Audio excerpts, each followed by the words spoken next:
Hi friends, మా వీడియోలు మీకు నచ్చితే మా ఛానల్ని సబ్స్క్రైబ్ చేసి బెల్ ఐకాన్ నొక్కండి. Thank you.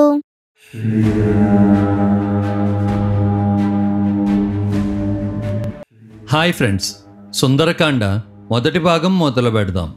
జాంబవంతులు మొదలగువారు ప్రోత్సహించగా శత్రువులను రూపమాపడంలో సమర్థులైన హనుమంతుల వారు విశ్వాసం పెంపొందించుకుని రావణుడెత్తుకుపోయిన సీతాదేవిని వెతకడానికి చరణ్లు మొదలైన దేవతలు సంచరించే ఆకాశ మార్గంలో పయనించి వెతకాలని నిశ్చయించుకున్నారు. అన్యులకు సాధ్యం కాని కార్యం నిర్వర్తించాలని సంకల్పించుకున్న హనుమంతుల వారు ఎటువంటి అడ్డంకులు లేని కృతనిశ్చయం కలిగిన వారై తలపైకెత్తి మెడను చాచి ఆబోతు చందాన విరాజిల్లారు.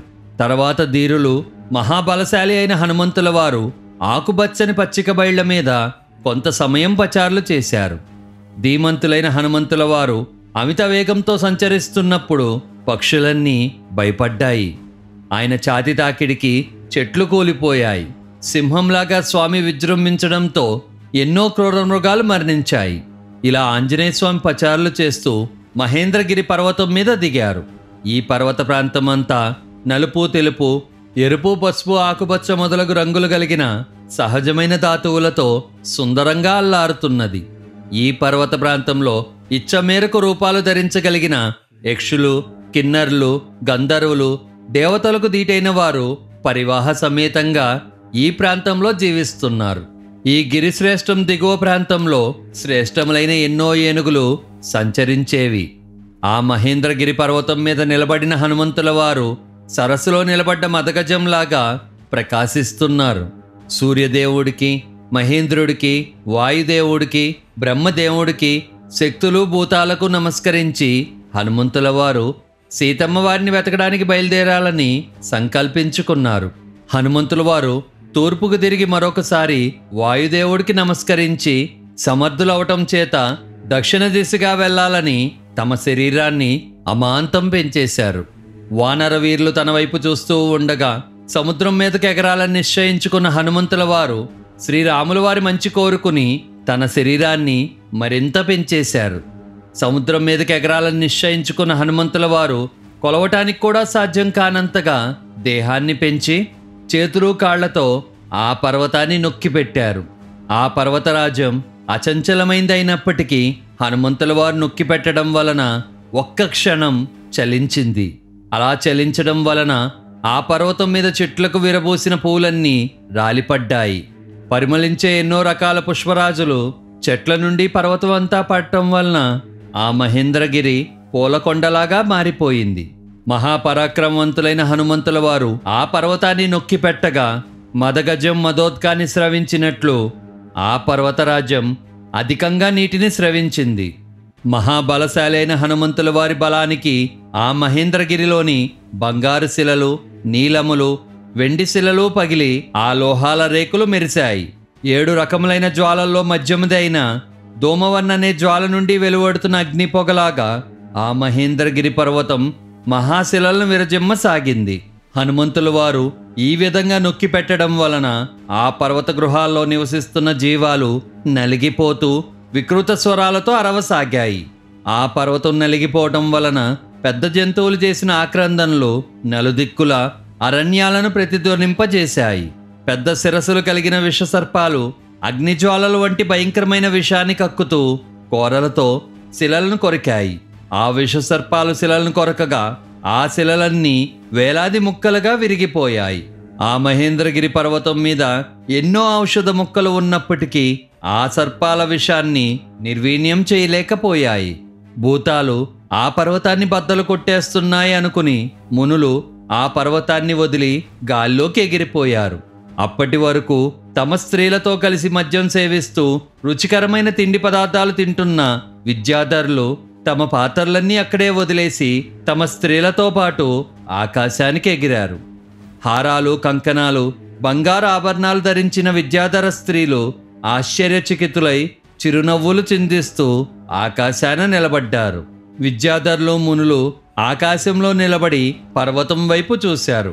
అప్పుడు వారికి ఆకాశం నుండి మహాశక్తివంతమైన ఋషుల వచనాలు ఇలా వినపడ్డాయి. పర్వత సమానుడు, మహావేగవంతుడు, వాయుపుత్రుడైన హనుమంతుడు మొసళ్ళు నివసించే సముద్రాన్ని దాటాలనుకుంటున్నాడు.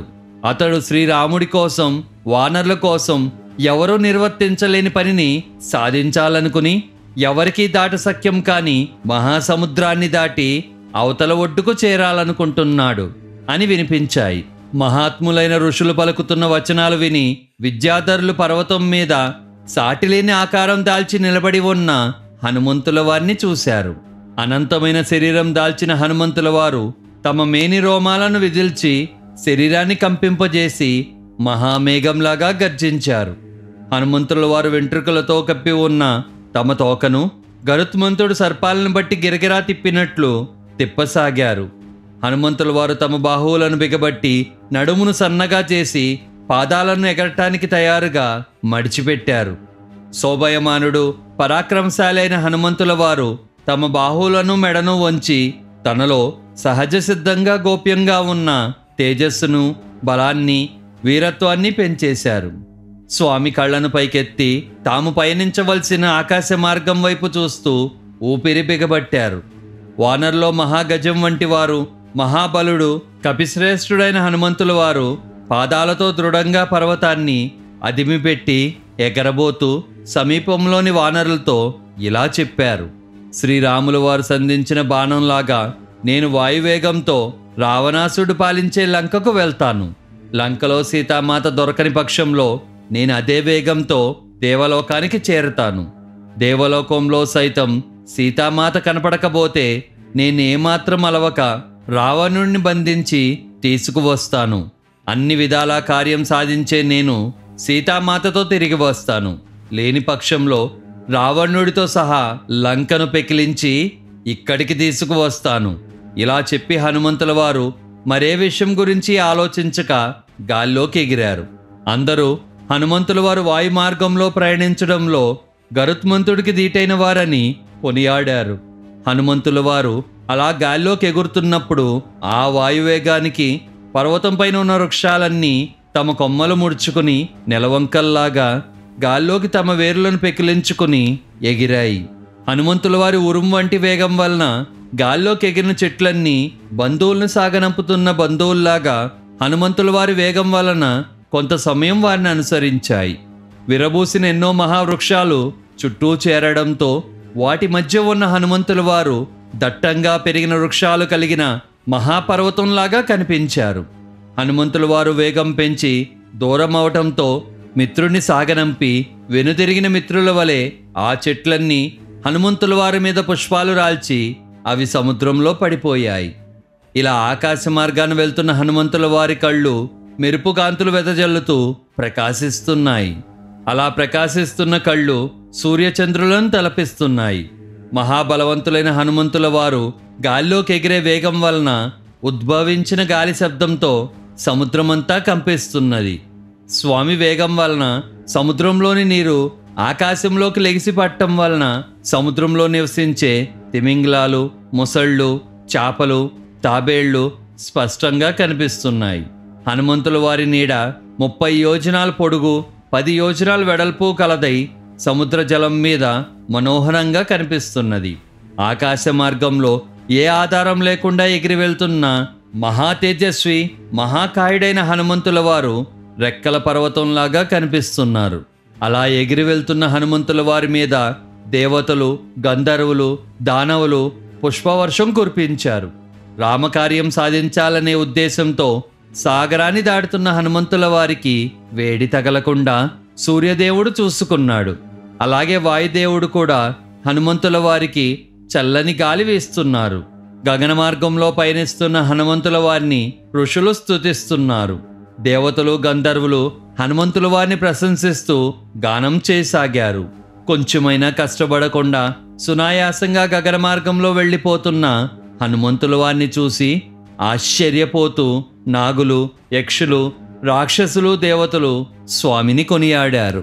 కపిశ్రేష్ఠుడైన హనుమంతుల వారు ఈ రీతిన గగన మార్గంలో సముద్రం మీదుగా ఎగురుతూ ఉంటే చూసి సముద్రుడు ఇక్ష్వాకు వంశాన్ని గౌరవించేవారవటం వలన ఇలా ఆలోచించసాగారు. వానరేంద్రుడైన మారుతికి ఇప్పుడు నేను సహాయం చేయకపోతే జనుల దృష్టిలో నాకు నిందలు తలెత్తుతాయి. ఇక్ష్వాకు వంశస్థులైన సాగర చక్రవర్తి నన్ను పెంపొందించారు కదా.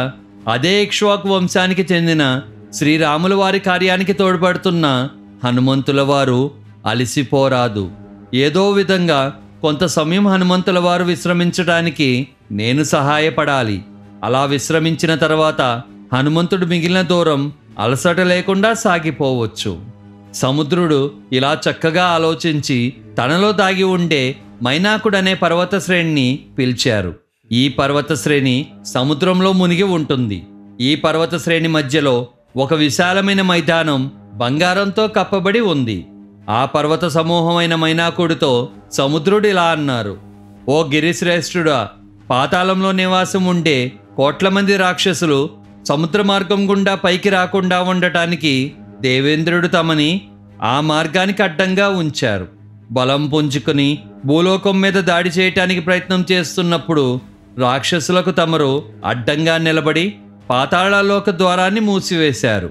గిరేంద్రమా, అడ్డంగాను పైకి కిందకి పెరిగే శక్తి నీకు ఉంది. అందుకే ఒకసారి పైకి లేచిరా.